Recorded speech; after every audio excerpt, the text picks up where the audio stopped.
je reviens sur la construction du petit voilier océanique.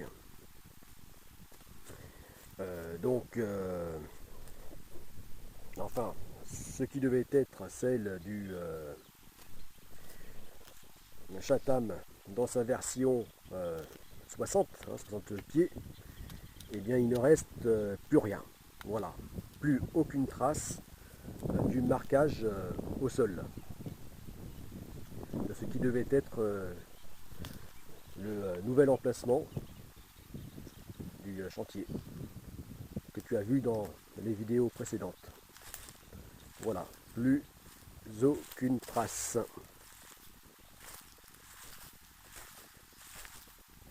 Voilà, plus aucune trace pour laisser maintenant la pleine place à la poursuite de la construction du Chatham tel qu'il a été commencé dans sa version 33 pieds de long ou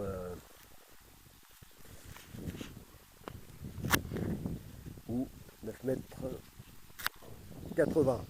Enfin que je prolonge puisque c'est possible par l'arrière jusqu'à 9 mètres, 10 mètres 50 de longueur de coque. Il était même possible de prolonger jusqu'à 10,55.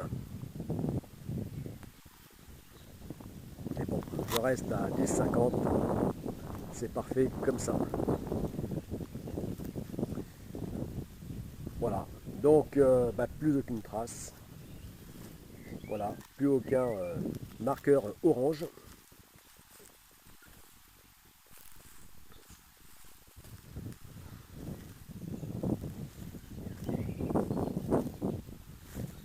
Voilà.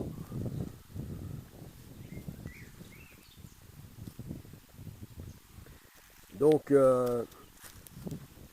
eh bien les deux demi-cercles que tu vois, donc la future paire de grandes roues dans laquelle se trouvera suspendue la coque assise donc en construction du voilier,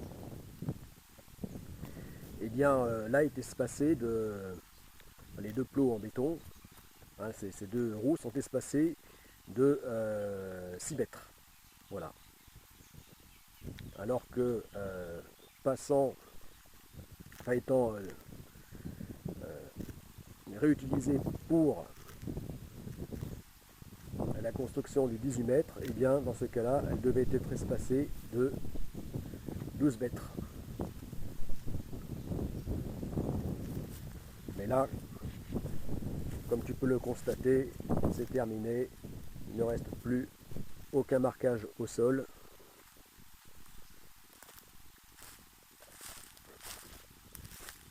Voilà, j'ai tout enlevé.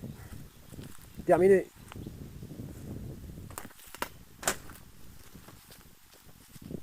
Fini.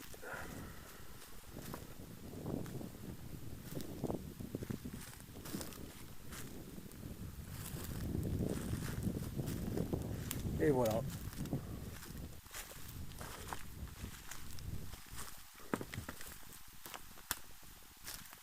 Donc là, les plots et les deux roues vont bien rester définitivement jusqu'à la fin de la construction, espacés de 6 mètres.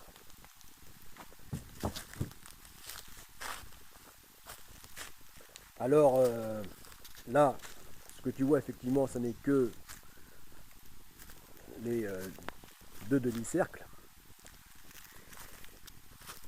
Bon, ça va rester comme ça, à part que comme je précédemment l'ai expliqué, je vais démonter la structure pour l'avancer d'1 mètre. Et une fois que ceci sera fait, eh bien je monterai, je poursuivrai le montage de la structure, que je t'expliquerai plus tard. et poserai les tôles.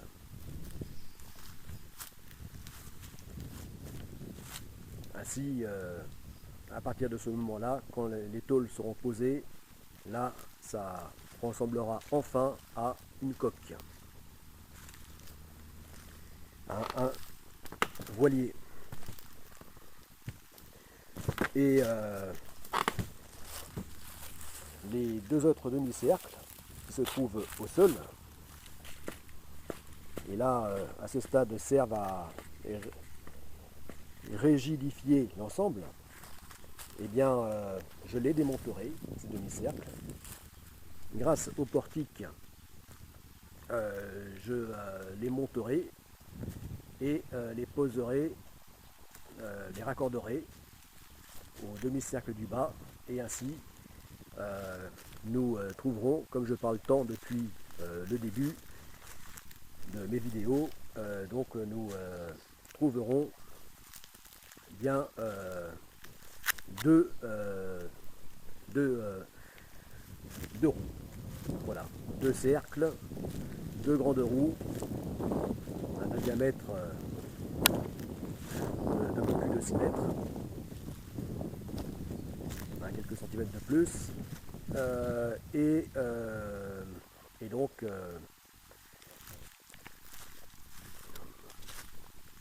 solidement raccordés par des tubes, donc formeront le vireur.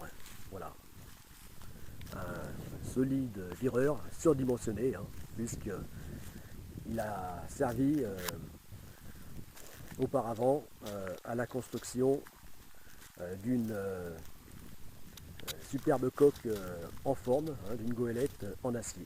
Voilà, la coque pesant 11 tonnes, coque non pontée. Voilà. Donc là, il n'y aura pas de souci pour supporter les près de 3 tonnes d'acier du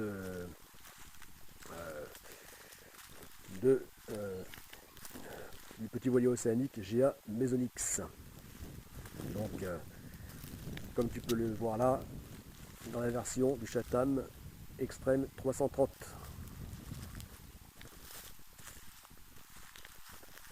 Voilà, donc il n'y aura pas de souci pour supporter ce poids, puisqu'il aurait même pu sans problème supporter le poids du Chatham 60. C'est 18 mètres de long. Voilà.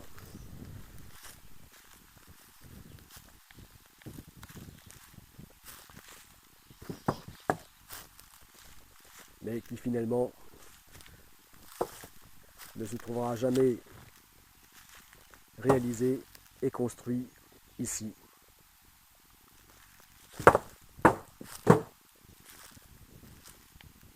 Voilà. Donc, en conclusion, adieu Chatham 60 et rebonjour Chatham 33.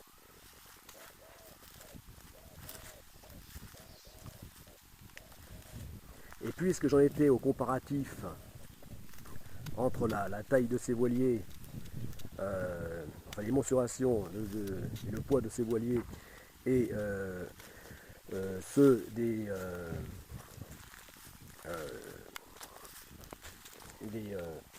animaux marins, des plus grands, des gigantesques animaux marins, et bien donc les 18 mètres du Chatham 60, donc longueur donc, du champion de la plongée en apnée, qui est le cachalot, champion en toute catégorie, puisque imaginez un mammifère, puisque c'est un mammifère capable de plonger jusqu'à des profondeurs de 2-3 000 mètres, peut-être plus, et ce pendant plus d'1 heure. Voilà, champion toute catégorie de l'apnée. Donc ce grand cachalot, donc 18 mètres, voilà. Voilà. Voilà, donc le Jeten 60 représentait la longueur du grand cachalot et le poids avec ses 22 tonnes hein, à pleine charge, le poids du baleineau, de la baleine bleue, mais pas juste après sa naissance, qui à ce moment-là fait 6-7 tonnes, c'est-à-dire le poids de ce voilier hein, de 10,50 m,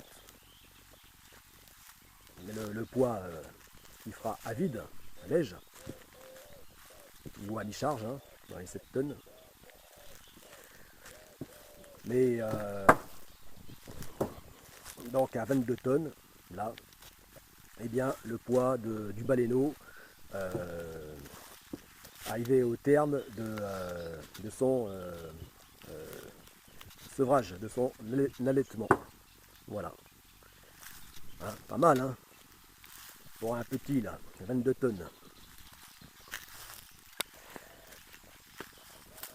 Voilà.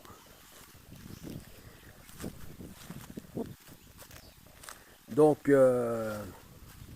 bon, ben, donc les mensurations hein,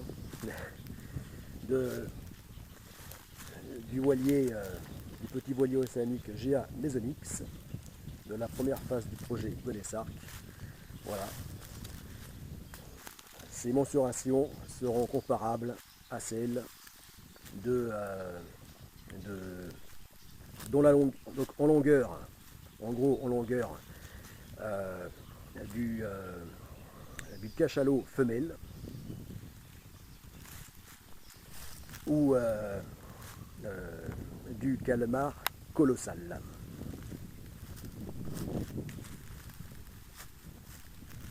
Et en poids, eh bien, celui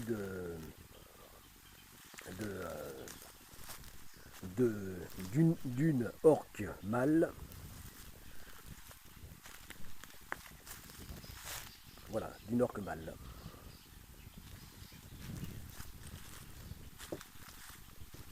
Et quant aux 22 tonnes, on pourrait encore comparer, en plus du baleineau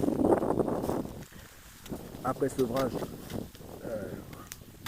de la baleine bleue, eh bien 22 tonnes, c'est peut-être aussi le poids du requin-baleine. Voilà.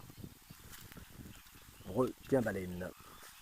Le plus gros poisson connu, hein, puisque atteignant un poids de autour de 22 tonnes. Voilà. Ah, et la longueur aussi du GA Mesonix, donc à 12 mètres hein, de longueur hors tout, et bien peut-être aussi comparé à celle du requin-baleine, le plus long, enfin le plus grand des poissons, et surtout le plus gros. Voilà, bon, j'arrête là avec les comparatifs. Voilà, tu as compris qu'il peut être comparé aux grosses créatures, aux gros animaux marins.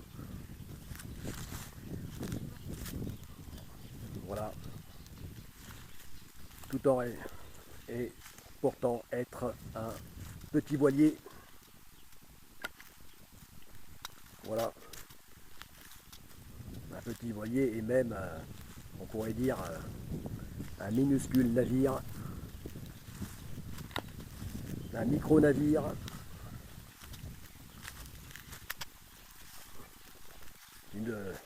un navire de même vu des grands cargos et paquebots, une poussière. Oui.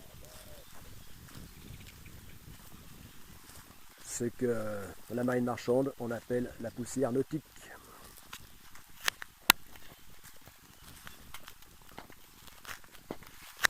Voilà.